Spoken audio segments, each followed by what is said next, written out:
Seperti dugaan kita sebelum ini, kita mengatakan bahwa Chechen Warrior masuk menggantikan Wagner dan fokus serangannya adalah ke sisi barat daya Ukraina, khususnya kota pelabuhan, kota Odessa. Kemudian minggu lalu serangan masif mulai menghajar gudang pangan Odessa dan dunia geger. Geger karena sumber pangan biji-bijian, stoknya dibakar dan dihajar roket Rusia. Namun hal itu tidak seberapa dengan apa yang Putin sedang rencanakan, yaitu membuka front perang baru. Walau perang ini akan melanggar artikel 5 NATO, namun Putin agaknya tidak peduli. Karena Putin tidak pernah mengubah rencananya. Yang Putin ubah hanya caranya. Data intelijen mengatakan Putin akan menyerang soft underbelly-nya NATO. Apa itu soft underbelly? Atau Achilles heel-nya NATO. Kiasan lainnya, apa itu? Adalah sisi lemahnya NATO, kelemahannya NATO. Oke, saya akan gambarkan petanya. Kita ke peta Belarusia, maka negara Belarusia menempel dengan beberapa negara anggota NATO, seperti Polandia, Lituania, Latvia, dan Estonia.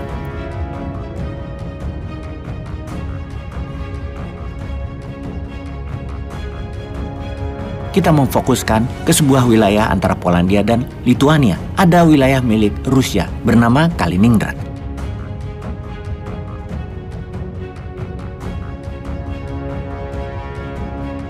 Negara bagian Federasi Rusia yang diambil dari Jerman pada saat Perang Dunia Kedua. Ada jalan darat antara Kaliningrad dengan Belarusia sejauh 100 km. Land bridge atau jalan setapak itu memiliki nama. Namanya adalah Suwalki Gaps.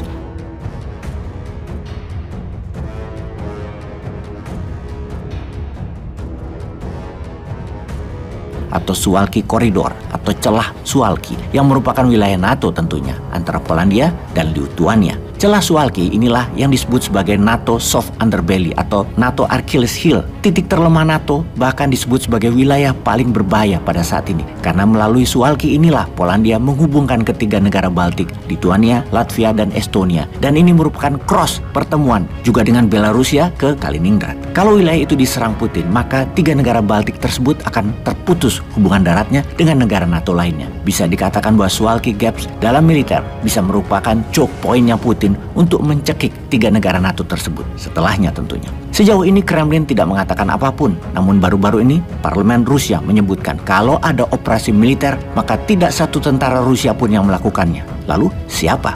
Dengan jelas parlemen Rusia mengatakan pasukan Wagner yang ada di Belarusia yang akan melakukannya. Nah, di sini kita mulai mengerti lagi permainan tingkat tingginya Rusia. Kita bisa memperhatikan di mana pasukan Wagner saat ini sedang berlatih di barak militer Belarusia dan merekrut pasukan baru. Kalau melihat persiapan Wagner diperkirakan hanya dalam 24 jam, Suwalki Gaps akan terambil oleh Rusia. Pertanyaannya, akankah Putin memberikan perintah itu segera? Suwalki ada di wilayah NATO. Melakukan penyerangan ke salah satu anggota NATO akan melanggar artikel 5 yang menyatakan serangan ke salah satu wilayah atau anggota NATO artinya melakukan perang dengan seluruh anggota NATO yang saat ini berjumlah 31 negara. Kalau hal itu dilakukan artinya secara official Rusia akan berperang dengan NATO. Apakah Putin berani mengambil resiko berperang dengan NATO secara resmi? Kita hitung sebentar kekuatan Rusia di Kaliningrad. Ada 15.000 tentara Rusia di Kaliningrad. Ada pangkalan peluru kendali nuklir. Ada angkatan laut Rusia, armada laut Baltik. Di sisi Belarusia ada 20 ribuan tentara Wagner atau War Dog ada di sana.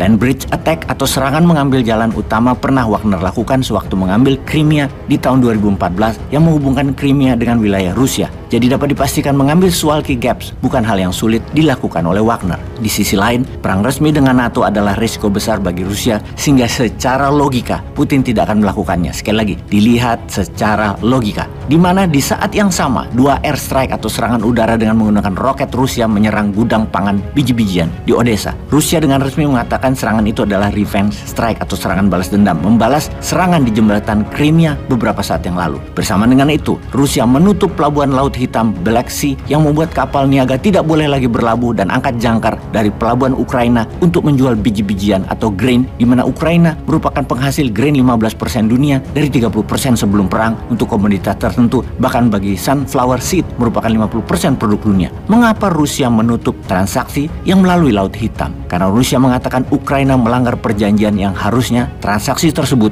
untuk kemanusiaan, tapi digunakan Ukraina sebagai senjata atau kombatan strategi menekan Rusia. Tindakan Rusia ini menjadi perhatian dunia karena membuat pangan menjadi terbatas dan harga harga-harga makanan lainnya jadi naik harganya di seluruh dunia. Di dunia sekarang ini, serangan ke kota pelabuhan Odessa yang makin meningkat akan mengganggu lebih parah lagi ketersediaan grain atau biji-bijian di seluruh dunia. Kita simpulkan, kembalinya Wagner bersiap di utara untuk mengambil Suwalki Gaps ke Kaliningrad sebagai langkah ancaman mencekik 3 negara NATO. Serangan ke Odessa dan menutup jalur laut di sisi barat laut Ukraina adalah upaya Putin mengancam Eropa, NATO khususnya untuk stop mempersenjatai Ukraina, karena tanpa senjata dari NATO, Ukraina dalam hitungan hari tidak punya pertahanan lagi dan pasti jatuh ke tangan Rusia. Dengan Rusia melakukan weaponized food, pangan sebagai senjata tekan, dunia sekarang panik. Indonesia, piye kabare? Indonesia kok masih impor beras sih? Kapan mandirinya? Peace.